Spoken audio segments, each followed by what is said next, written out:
بيقول المثل: جار النجار اللي نجر قبقاب العروس حضر العرس. شو حبيبي، شو القبقاب والعروس والنجار؟ مش فاهم. يعني العروس اتجوزت عند دار مين؟ يا حبيبي هذا مثل شعبي، يعني هلأ فيش عروس ولا عريس، ركز معي واسمعني. تفضل. زاد فضلك، هسا ما سمعتش فيه المثل هذا؟ لا ما سمعتش. طيب بحياتك اطلع من راسي. وسكر الباب. يعني بلاش اكمل؟ لا كمل خلاص. انا بكملش.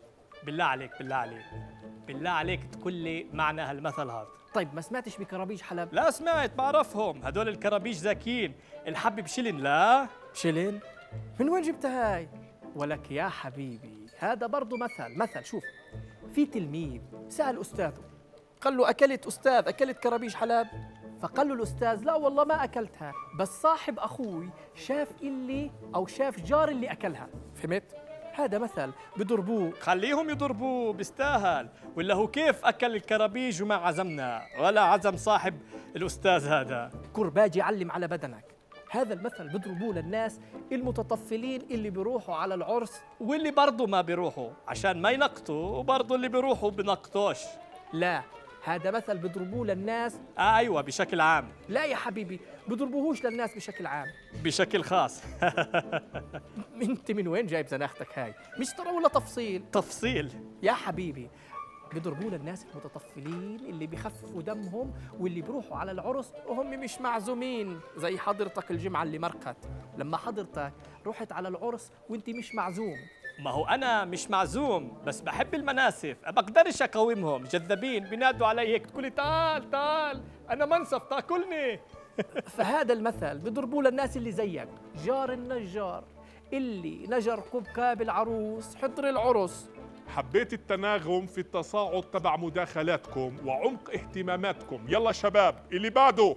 ايه اللي بعده يا حبيبي، شو هالمخرج هذا بيطلع لنا زي هالشغلة على غفلة.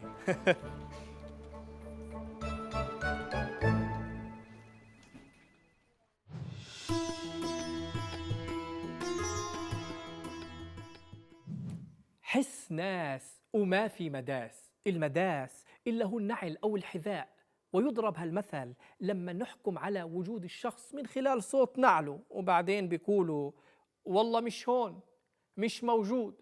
طب ما احنا سامعين طقة كندرته حيشاكم، ليش تا يخبي عنا؟ يقول مش فاضي لنا وخلاص، مش فاضي يشوفنا، عنده شغل، تعبان.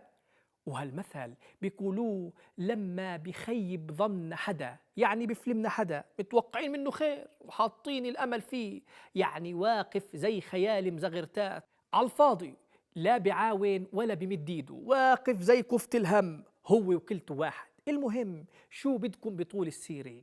هذا كان في صحاب اثنين كراب على بعض كثير كثير كثير، وكانوا يخدموا في الجيش العثماني.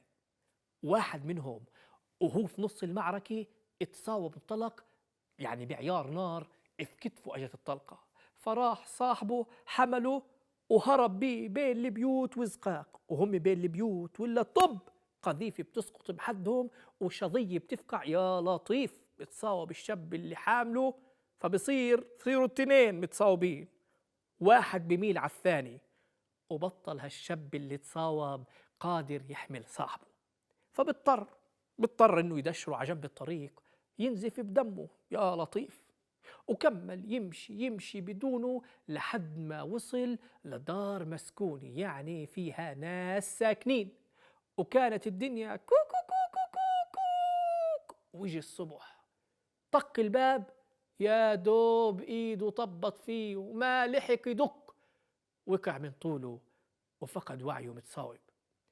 الصبح طلعت صاحبة الدار بدها تكنس، بدها تطعمي جاجاتها. ايه انو هذا يا سخامي، انو هذا اللي جاي يموت قدام داري، الله يستر. هي يا ابو عمر، هي يا ام عمر، يا جيراننا تعالوا ساعدوني. احمل يا ابو عمر. فوتوه على الصالون، فوتوه. عايش؟ اسمع يا ابو عمر دقات قلبه.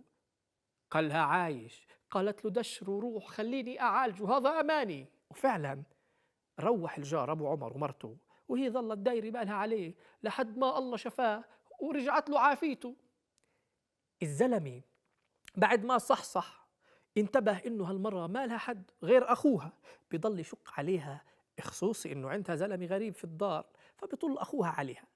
فلما الزلمة جرحه طاب وصار بيقدر يحرك حاله، الشاب قال له: خلص الله يرضى عليك، احنا عملنا الواجب عمي، بس هالقيد صار لازم تشوف لك محل ثاني، الله يرضى عليك، بدناش حد يحكي علينا وعلى خواتنا.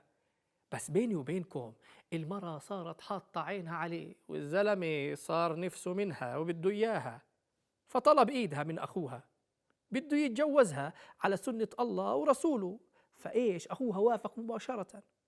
وبعد سنة زمان من هالزواج، الزلمة قال لمرته، يعني بعد سنة هيك: اسمع يا مرة، ترى أنا قبل لا أتزوجك، قبل كنت متزوج وعندي أولاد، بس خبيت عنك، ما بدي إياكي تزعلي، والله يلعن الحرب، بس برضو لولاها ما شفتك، وبسبب الحرب اللي صارت انقطعت برضو عن أولادي، وما بعرف أخبار عنهم، نفسي أروح أدور عليهم وأشوفهم وأحكي معهم.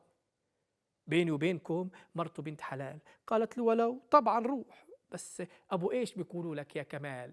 قال لها: بيقولوا لي أبو العبد. قالت له: روح اطمن يا كمال يا أبو العبد على عبد وعلى خواته، وكلهم إنه قريبا رح يجي لهم كمان أخ. الزلمة انبسط كثير بهالخبر وقال لها: أنا رايح وراجع بإذن الله قبل موعد خلفتك، وبكون جنبك وبحمل الصبي ولا البنت اللي بيجي من الله ما أحلاه. تاني يوم الصبح ودعها وسافر، وأجا وقت ولدت فيه وجابت صبي. ألف ألف ألف مبروك. ما شاء الله عنه. بس الزلمة جوزها اللي راح يشوف ولاده ومرته الأولى ما رجع، ومرقت الأيام والسنين وما رجع هالزلمة. والطفل الصغير اللي كان ولد صغير ابن المرة الثانية كبر وفات المدرسة وصار عمره 8 سنين. وفي يوم سأل أمه: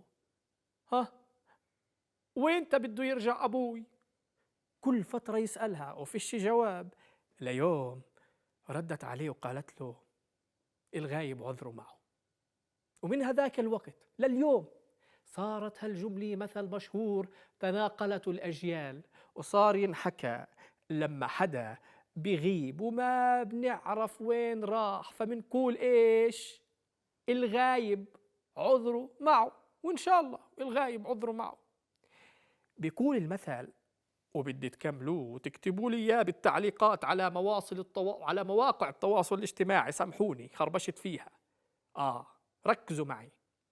بيقولوا الجود في كمان كلمتين بعدها، كملوا كلهم كلمتين: الجود وسلامتكم.